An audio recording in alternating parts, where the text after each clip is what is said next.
میرے ساتھ موجود ہیں صدر مسلم رضا جناب ندیم بٹ صاحب. آج وہی بتائیں گے انڈیا پاکستان, انڈیا کو وہ کیا جواب دیں گے, انڈیا کے بارے میں وہ کیا کہتے ہیں. جی السلام علیکم. وعلیکم السلام جناب حاجی صاحب. اللہ اکبر.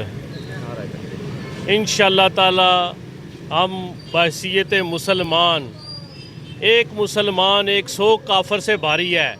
ہم اس انڈیا مردود کو بتانا چاہتے ہیں, اس کافر مردود کو بتانا چاہتے ہیں کہ مسلمان ہمیشہ شہادت کے لیے تیار ہے. آئیں آپ بزدلوں کی طرح نہ لڑیں, صحیح طرح جوانوں کی طرح لڑیں.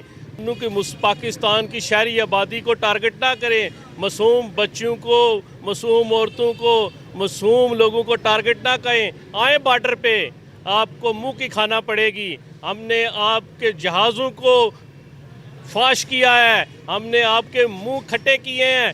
انشاءاللہ تعالی آپ بارڈر سے بھاگ کے واپس گئے ہیں. آپ آئیں, جوانوں کی طرح لڑیں ہم سے. یہ بزدلانہ کارروائیاں کرنا چھوڑ دیں. ہم انشاءاللہ تعالی اپنی پاک آرمی کے ساتھ شانہ بشانہ, انجمن تاجران, مسلم بازار, تمام تاجر برادران, اب پاک آرمی پاکستان کے ساتھ کھڑے ہیں. انشاءاللہ تعالی. نعرہ تکبیر, اللہ اکبر, نعرہ رسالت, یا رسول اللہ, نعرہ حیدری, یا علی, پاک فوج زندہ باد, پاک فوج زندہ باد. انشاءاللہ تعالی ہماری فوج, ہمارے جوان, ہماری سویلین آبادی پاک فوج کے ساتھ ہے.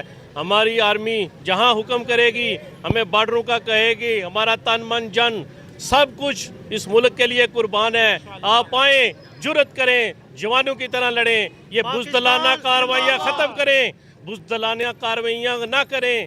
انسان بن جائیں, نہیں تو ہمیں آتا ہے آپ کو انسان بنانا. ہمیں بڑی اچھی طریقے سے آپ کو پہلے بھی بنایا تھا, پھر بنائیں گے. پہلے چائے پلائی تھی, آپ کو کھانا کھلائیں گے بڑے اچھے طریقے سے. انشاءاللہ تعالی پاکستان زندہ باد. ناظرین جیسا کہ دیکھا, یہ ہماری عوام کا جوش و جذبہ.